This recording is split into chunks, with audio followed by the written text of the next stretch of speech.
As I mentioned last time, my interest in bees was started while riding my bike to work one day in Arizona. I came across the comb on the ground, and of course the swarm was in the tree above me. At this time, I didn't have any place to keep bees, but when I moved back to Florida, things changed and I could keep them in my backyard. On a hummingbird feeder I had in my backyard in Florida, I noticed the bees were sucking out the nectar. Because of this, I went right to YouTube to learn about feeding bees and making bee feeders that you can use right there in your backyard. The first bee feeder I made was out of a tiny container I had in my garage, but then I quickly moved up to a 3.5-gallon bucket and then to a 5-gallon bucket. I quickly learned that in no time bees will completely drain a 5-gallon bucket of sugar water. But I made a few feeders, and that led me to making a swarm trap. My swarm trap never worked, but I eventually got a call from a buddy back home who had a swarm in his tree. Luckily for me, it was a low-hanging orange tree, and I was easily able to remove it and place it in a box. Now, I don't know if I did it right, but I placed it in an empty box and put another box on top of it which had drawn-out comb. Like always, I loaded them up in the back of my Jeep. However, this was the first time I'd ever done anything like this, so I made sure to strap it up real good, and as you can see, I put a net around it as well. The drive back to Jacksonville was tense, however, nothing got out and I didn't get stung. When I got home, I placed a swarm in the backyard for a few days before letting them out. They didn't last very long, maybe a week or two before they swarmed again.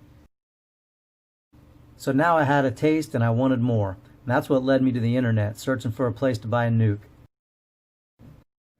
My search led me to a beekeeper in Jasper, Florida named Mike, who I purchased 2 nukes from.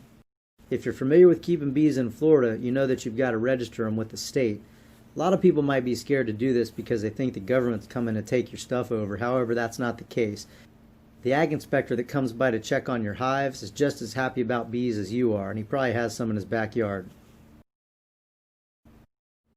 So now that I've got some hives, it's time to learn about one of the most important things of beekeeping, lighting a smoker and keeping it lit. One of the things Mike taught me is that if you smoke your hands really well before working your bees, chances are you won't get stung. Or if you do get stung, make sure you smoke that area of your hand real well, and that should prevent any future stings.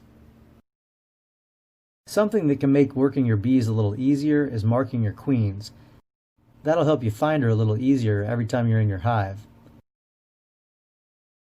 Right here I'm marking a queen with some kind of tool that came with a marking pen I purchased.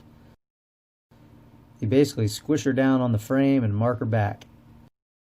So back to why I wanted bees. It all goes back to that day in Arizona when I rode my bike to work and ran across that comb.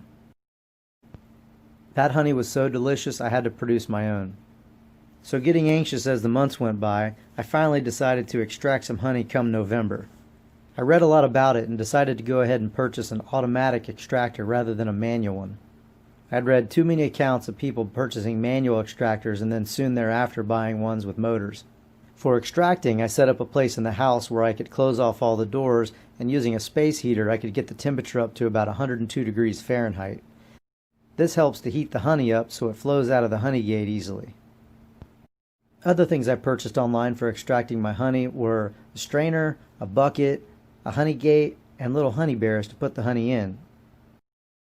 I use my kitchen as a fill station, and I only fill up as many bears as I'll need. I don't currently sell my honey, but using PowerPoint I made some labels and printed them at the house.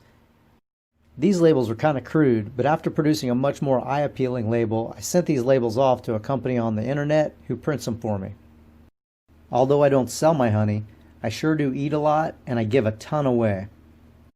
I recently gave 5 gallons of my Brazilian pepper extraction to a local brewery in Orange Park, Florida called Culture Collective. After pouring that honey into a 5-gallon bourbon barrel and letting it sit for 6 months, they're going to brew a beer out of it, which I can't wait to try. Here's a picture of the first honey bear I ever filled up.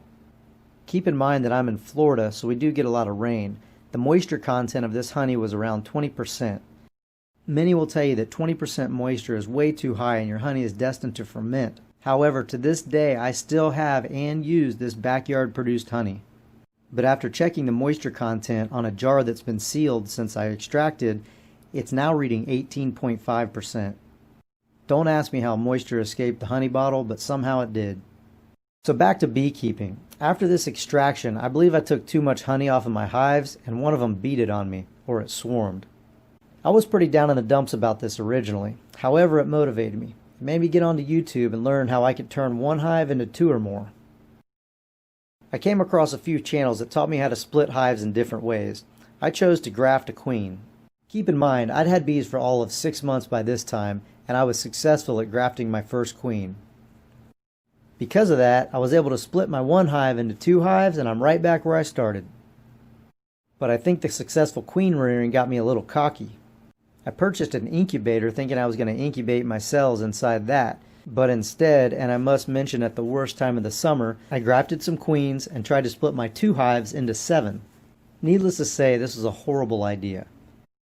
I went out of town for a few days, and upon my return, all I had was a bunch of dead outs loaded with hive beetle larvae. Luckily for my chickens, they like hive beetle larvae a lot. I was pretty mad with myself, however, the chickens got their fill. Out of all the queens I grafted and splits I made, I only ended up with 1 extra box. At the beginning of the next year, I traveled for the first time with my bees in search of a delicious nectar source.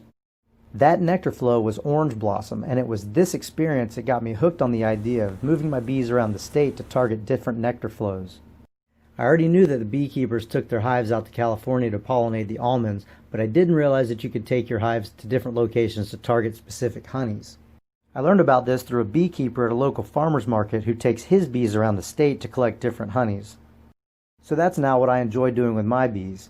So far I've collected orange blossom, Tupelo, gallberry, Brazilian pepper, and other random wildflowers. I haven't yet collected avocado, nor have I collected mangrove, however those 2 are high on my list. Continue to join me as I move my bees around the state in search of that perfect nectar flow. Like and subscribe, and we'll see you next time.